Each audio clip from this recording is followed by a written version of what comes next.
Il y a un concept de se dire, par exemple, si on doit interpréter le chariot comme ça, il y a un concept de se dire que le mouvement, ça peut être l'intégration dynamique des contraires, du masculin, du féminin, de la bipolarité. Ici, on n'a pas l'accent, on n'a pas l'accent sur la bipolarité. On a autre chose, on a un autre symbolisme.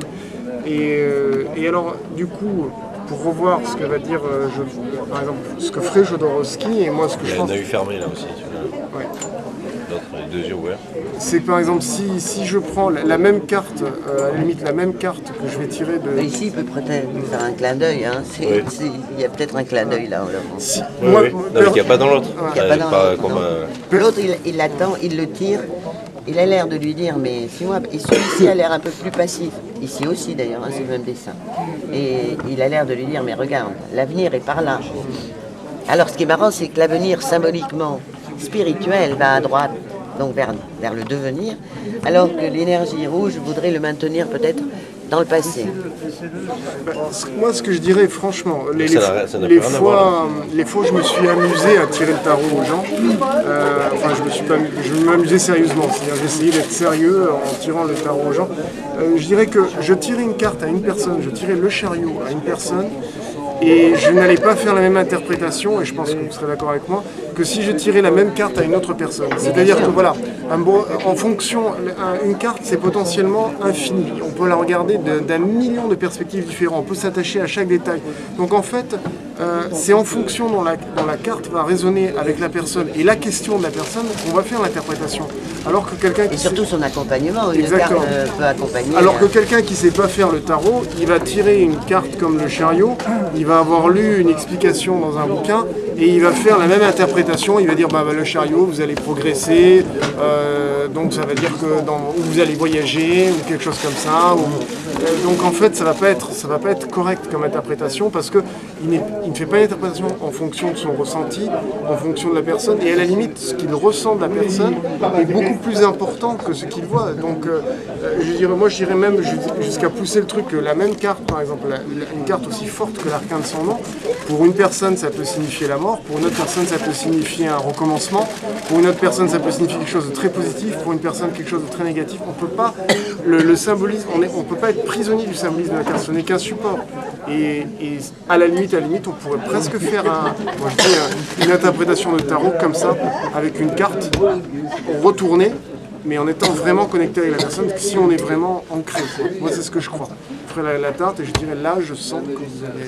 Mais moi, ce que je comprends pas, c'est, bon, pour revenir sur le support, c'est pourquoi, par exemple, Camoin, qui est l'héritier donc, de maître quartier séculaire depuis deux siècles, a remis en cause, donc, aussi, enfin, remis en cause, oui, les cartes telles qu'éditées par sa famille, avec ce travail de reconstitution.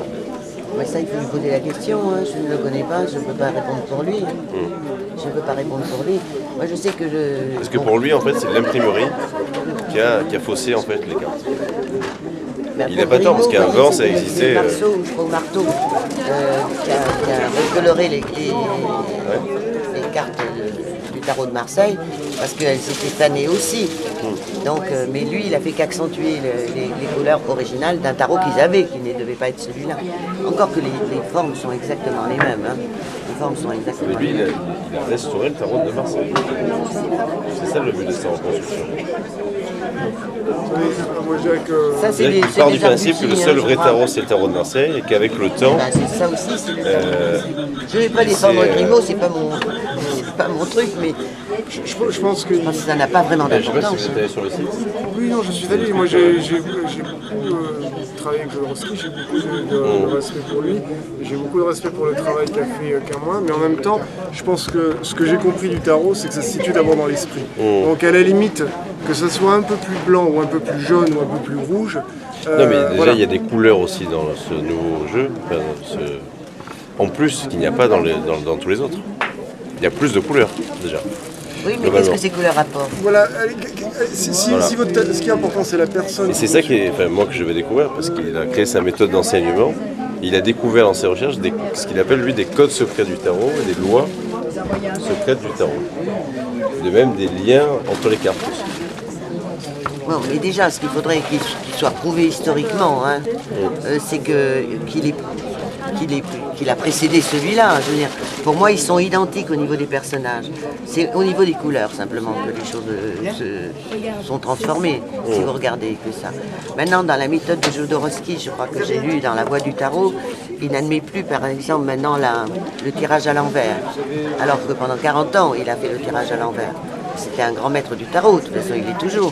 Mais d'un seul coup, il bascule dans une autre façon de penser. Pour moi, le tirage, s'il n'y a pas de possibilité de carte à l'envers, ça ne marche pas. Parce que si vous mettez... Oh, je vais vous montrer un exemple. Alors ça, c'est ce qui m'a fasciné, c'est dans mon livre. Je vais vous montrer un exemple.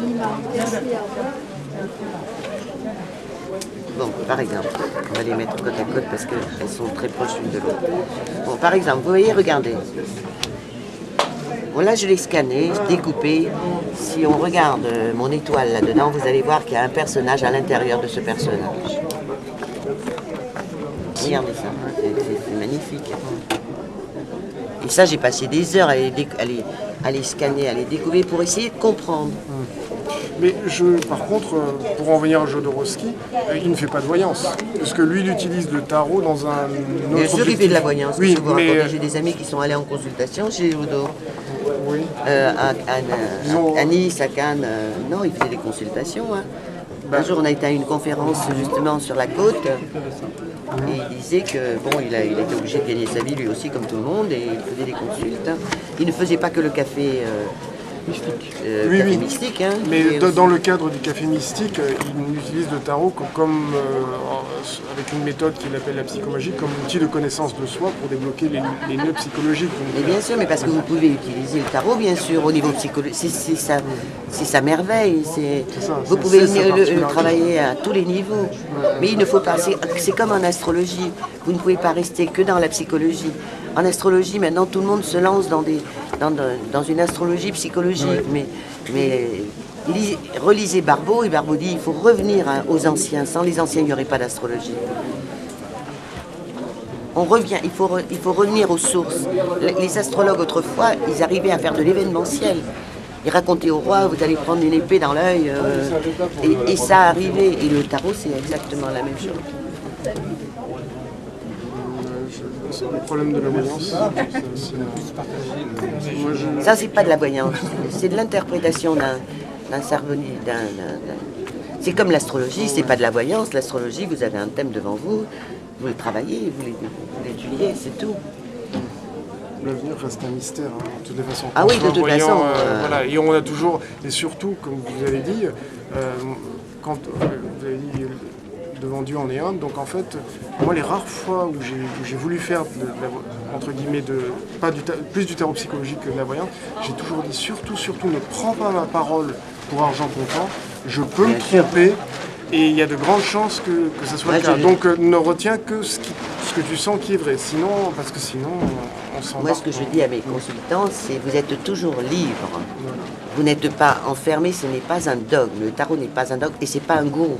Voilà. Donc si c'est pas un gourou, c'est à vous de prendre vos décisions à partir de ce qui vous est conseillé.